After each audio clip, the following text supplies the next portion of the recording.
Welcome back to the Transformers, the creation of a billion-dollar brand. This is going to be part 3. And in the last episode, we were talking about Stephen Hassenfeld becoming CEO after being president of Hasbro Ltd. And I want to continue on with the concept of trend stacking so that we can get into the frame of mind that Stephen Hassenfeld was in when he gave the green light to a team of Hasbro marketers going over to the 1983 toy convention in Tokyo, Japan. And the trends that were going on in the last episode, we were talking about the era of the space age. Let me turn it over here. The era where there was still a fascination with space.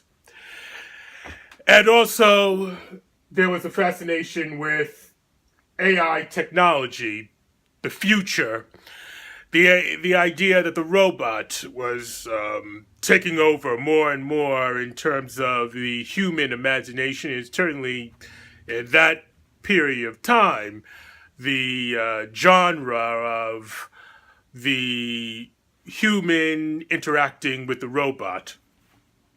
And nowhere in terms of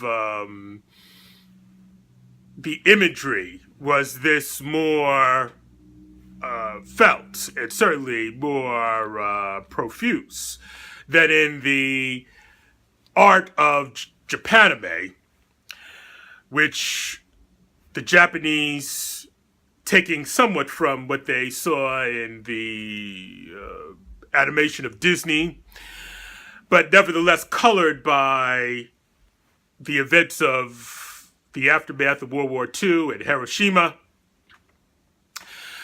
They were a culture, a society that was looking more towards the future. And many of their cartoons in the 60s and then in 70s struck a chord with the American child. And Stephen took note of that.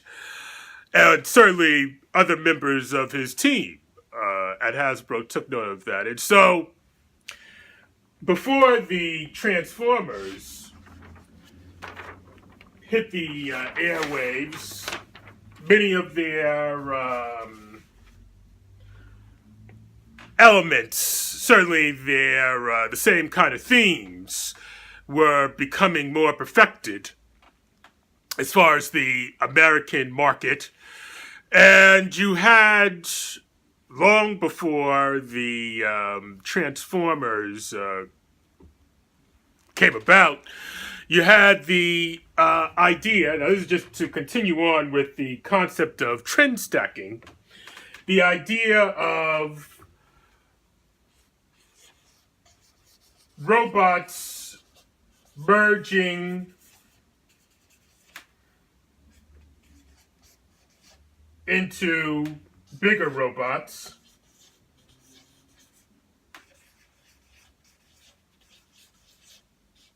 You also had the idea of machinery.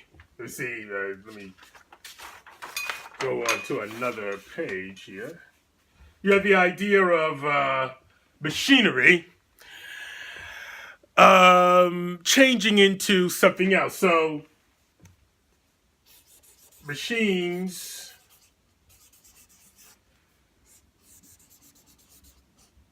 that change into another form. So you had these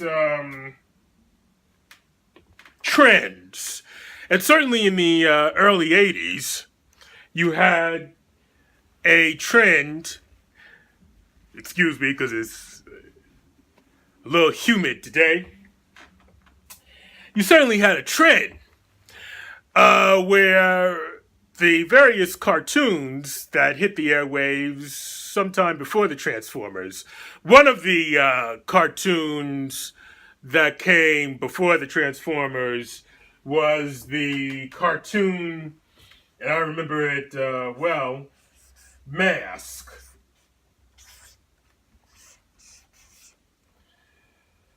which was a cartoon wherein, ironically, one of the vehicles transformed into something else. It was about a group of special force ops who had this technology where their cars and vehicles transformed into assault machines, weapons, and they were fighting against a terrorist organization, Venom,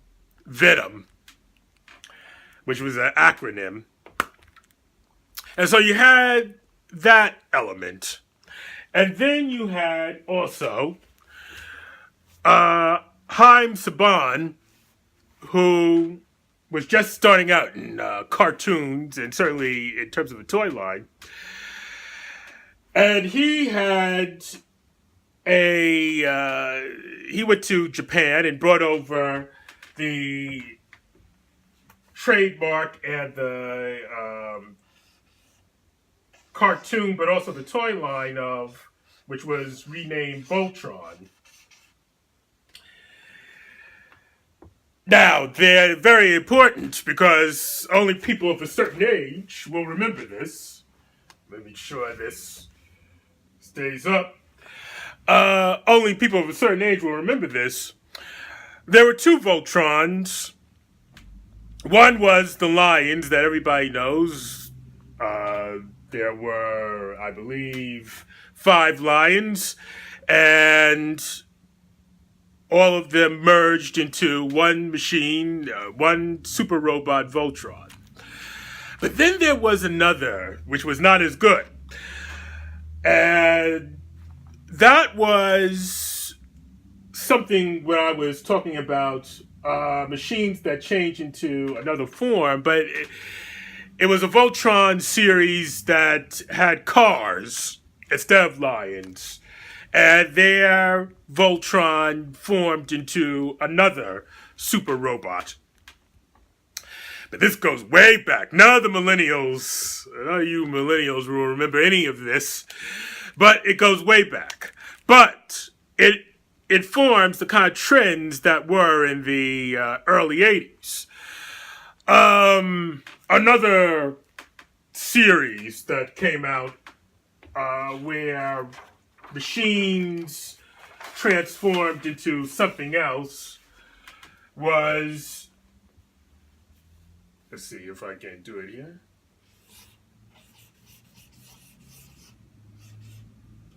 Jace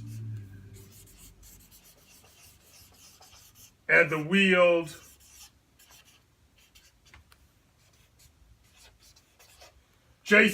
Warriors, which had a very gripping theme song to it. But nevertheless, the villain, instead of the heroes, had more of the transforming element because there were plant forms that changed into vehicles, or to put it another way, organic forms that changed into vehicles. So they would start off as, let's see, I remember the villain, the main villain. So the main villain was something like alien. Let's see if I can draw it here. And he had the eyes and the...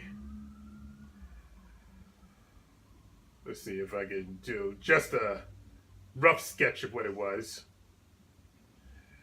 Anyway, he had this almost reminiscent of the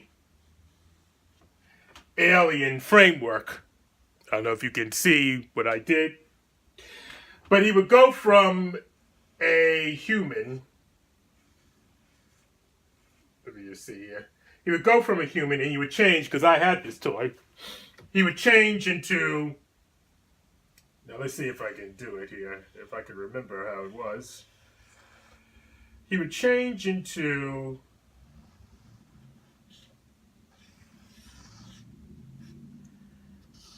A vehicle, a buzzsaw here. Let me see if I can do this right.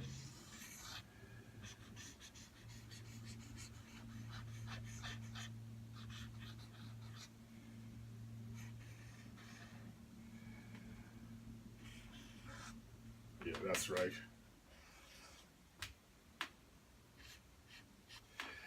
And he would change into a buzzsaw. That's what he called sawboss. But this was the way in which transforming started to grip the anime genre. And I'm coming up on 11 minutes, and I'm going to end it right there, and then we're going to pick it up in the next video.